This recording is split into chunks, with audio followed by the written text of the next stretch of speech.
Baik, menjawab pertanyaan gantung saya tadi ke Mas Umam, apa sih kemudian faktor yang membuat PDIP ini masih setengah hati untuk menentukan sikap, padahal kadernya, mantan calon presidennya, sudah mendeklarasikan diri?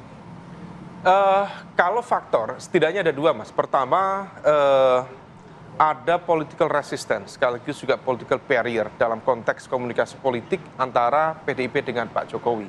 Mengapa? Ya, sakitnya masih di sini.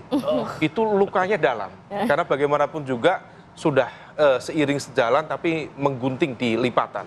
Nah, oleh karena itu, kalau misal tadi, seperti yang tadi terjadi di Sumatera Utara, itu adalah ekspresi kekecewaan, ekspresi kemarahan, kebatinan tadi dikatakan. ya, suasana kebatinan yang memang betul-betul dirasakan oleh teman-teman di internal PDIP. Ya. Itulah yang kemudian, faktor yang kedua, menjadi sebuah urgensi bagi PDIP untuk melakukan face saving strategy atau strategi menyelamatkan muka dalam tanda kutip. Karena bagaimanapun juga pemilu baru saja selesai. Ya. Kalau kemudian dibuka ruang terbuka, kemudian digelar karpet merah, tentu ada perasaan yang kemudian seolah tidak dihargai.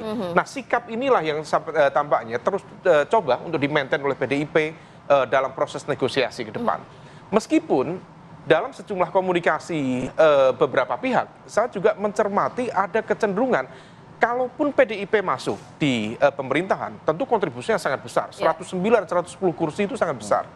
Maka kemudian ada beberapa opsi. Karena bagaimanapun juga respect terhadap otoritas kekuasaan tertinggi yang memiliki hak prerogatif pada presiden tentu mutlak dilakukan. Tetapi di saat yang sama, relasi PDIP dengan Mas Gibran yang dianggap sebagai mantan kader, meskipun secara legal formal juga belum ada keputusan itu tentu ada resistensi.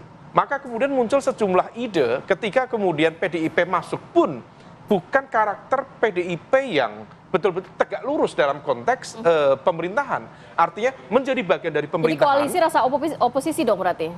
Dengan atas nama atau argumen itu dibangun dengan atas nama bahwa peran atau fungsi pengawasan tetap melekat pada DPR. Maka DPR harus kemudian bersuara. Apapun kalau misalnya Sah-sah terjadi. saja kan seperti itu sebenarnya. Dalam konteks itu sah-sah saja. Meskipun itu menjadi agak anomali. Karena dulu di era Presiden SBY itu dibiarkan dalam arti ruang demokrasi itu dijaga. Ada yang di pemerintahan, tapi di DPR tetap ikut mengkritik pemerintah. Tapi selama 9 tahun pemerintahan Pak Jokowi, praktik itu praktis tidak ada. Dan itu kemudian semua ada yang bergerak, yang bersikap kritis, begitu cepat kemudian dinetralisir, diamankan, dan lain sebagainya. Oke, Bang Firman tadi dikatakan sebenarnya kalau misalnya PDIP pun masuk ke dalam pemerintahan, nampaknya juga banyak kritikan yang akan dilontarkan PDIP begitu. Tidak hanya memang mengikuti pemerintahan seperti dalam era Pak Jokowi, tapi mungkin ada kritikan yang juga dilontarkan oleh PDIP nantinya. Iya, itu sama persis juga. Kalau misalnya kita di luar pemerintah sebagai penyeimbang, maka jikalau ada hal-hal yang positif yang menjadi garis kebijakan program pemerintah di bawah kepemimpinan presiden, kita pasti dukung juga. Dan itu terkonfirmasi juga pada zaman-zaman dahulu ya, waktu kita di luar itu loh. Nah, lalu demikian juga kalau misalnya sebaliknya, kalau kita di dalam koalisi, maka memang yang kita pertimbangkan adalah posisi partai itu kan termanifestasikan di dalam pengelompokan politik, yaitu fraksi di dalam parlemen. Maka tentu yang kita kedepankan adalah pendekatan parlemen yang memiliki fungsi tugas tanggung jawab kewenangan fungsional dalam soal pengawasan terhadap pemerintah. Tidak hanya P kecil, P besar, mulai dari struktur tatanan kepresidenan sampai di bawah.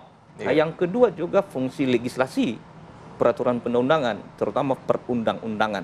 Terus yang ketiga adalah soal juga anggaran.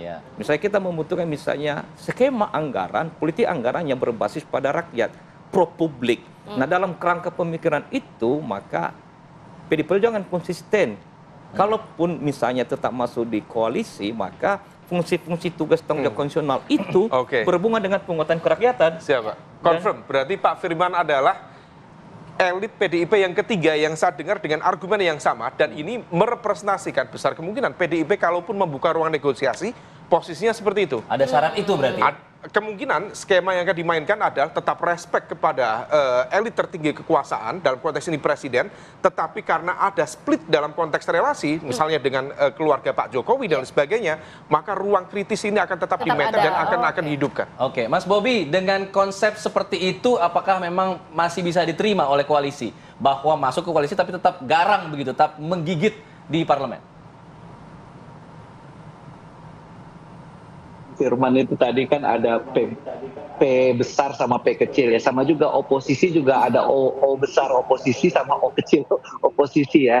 Jadi kalau kita lihat dari sejarahnya kita Republik ini, oposisi ini kan tidak pernah benar-benar oposisi, sebenarnya tetap mendukung, pun dari tahun 2004 sampai 2014 juga seperti itu. Jadi kami juga tetap besar harapan kami, walaupun kita juga setinggi-tingginya menghormati apapun nanti keputusan dari sahabat-sahabat dari PDIP, tetapi kalau dalam konteks mendukung pemerintahan, kalaupun menjadi oposisi, karena kita melihat platformnya kan hampir sama, yaitu keberlanjutan. Mungkin bukan tadi yang disampaikan di tataran regulasi-regulasi saja. Karena kalau misalkan undang-undangnya kan hampir mirip-mirip semua kan. Kita dengan PDIP, IKN setuju, anggaran setuju, pertahanan diperkuat itu setuju, digitalisasi itu setuju. Dan apalagi program keberlanjutan ini akan direpresentasikan paling dekat ini adalah dengan APBN 2025.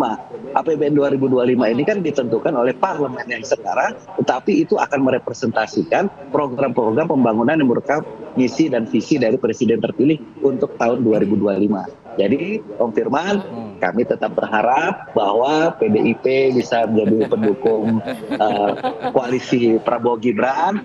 Ya, ini aja ikan cepat ikan gabus, lebih cepat lebih bagus. Lebih cepat lebih bagus. Oke, baik. Terima kasih banyak Bang Bobi, kemudian juga Mas Umam dan juga Bang Firman. Tadi dikatakan tuh masih besar harapannya dari koalisi Prabowo ini PDIP bergabung begitu. Iya. Padahal oposisi itu juga luhur dan mulia loh. Iya, dan juga bagus memang demokrasi sebenarnya. Baik, saya ingin konklusikan perbincangan pagi hari ini dengan sebuah pantun, boleh? Boleh. Ke Sulawesi ditilang Pak Polisi. Cakep. Mau masuk koalisi apa oposisi, yang penting buat rakyat perutnya terisi. Jadi kebijakannya harus pro rakyat. Dan tidak afdol rasanya kalau kita ngomongin Pak Ganjar Pranowo tanpa wawancara langsung. Nah, usai nanti di kabar selanjutnya, usai Pak Kabar Indonesia. Kabar utama pagi ya. Di kabar utama pagi, Kamarati Kusuma akan wawancara langsung dengan Pak Ganjar Pranowo, mengulik, menggali apa yang kemudian menjadi isi pikirannya mendeklarasikan diri sebagai oposisi. Oke, tapi kita sudah siap dong nanti ya. Tapi kita harus jeda dulu sinak. Nanti kita akan hadirkan Faisal Krep yang akan membahas mengenai bagaimana persiapan timnas Indonesia atau Garuda Muda nantinya untuk bisa main di playoff untuk Olimpiade Paris 2024. Saat lagi tetap bersama kami.